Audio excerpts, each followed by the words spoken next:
If you've been out to the Hartford Town Forest lately, you've probably noticed a lot of blue paint. And you're probably thinking, well, why are all the trees covered in blue? Well, it seems like everything's covered in blue.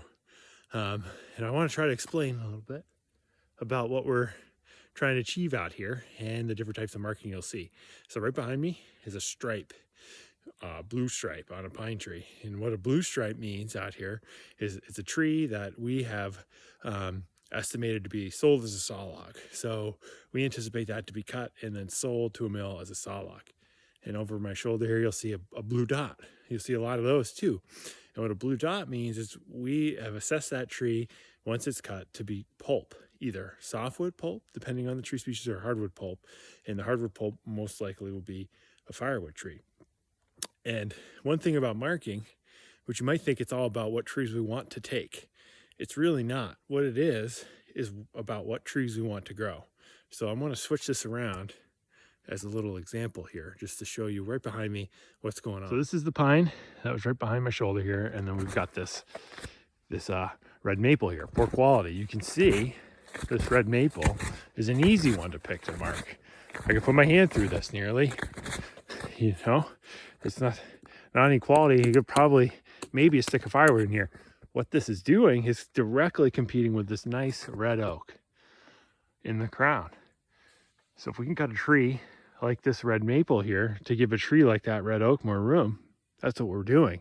So as we come through an area to assess it and this is stand 5 and stand 4, our goals here are 1, to release nice quality hardwood trees like this red oak, and 2, capture the value of declining trees. And that's an example of this pine back here is a tree, a beautiful, nice, large tree, but it's actually in decline. So I assess that as a saw log. It's got a stripe on it. But if you look up at the crown, and a lot of the pine that we marked, if you look up in the crown, you'll notice how thin and sickly the crown looks. And a tree with a crown like that has got some interior issues. It's under stress. I suspect it's probably got some red rot, which is a fungal pathogen. It's probably also being affected by white pine needle acid, another fungal pathogen. And you can see the other trees here around it in the crowns, how lush and green their crown is.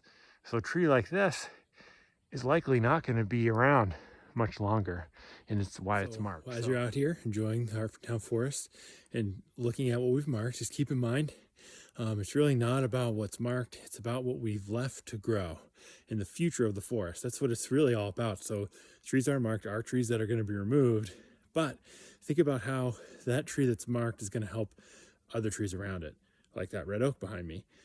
There's a bunch of red oak in here, so you'll notice a lot of the red oak that we found we released, gave it more sunlight. All the trees in here are competing for one resource, and that's sunlight. So the way we're achieving our goals and growing the trees we want to grow is to manipulate how much sunlight gets to the trees we want to grow. And so by removing trees like this red maple or this white pine in front of me, we're giving trees like that red oak or the other large white pine more growing space, and thus more sunlight available to their crown so they can increase their growth and vigor. Stands 4 and 5 are pretty much marked, and that was the mindset throughout here. It's capture the trees in decline, give trees we want to grow more space to grow, and grow big trees. That's what we want to do out here. We want to keep these big, large pines. As you're enjoying the Hartford Town Forest, just keep in mind, it's not about what's marked, it's about what we want to grow.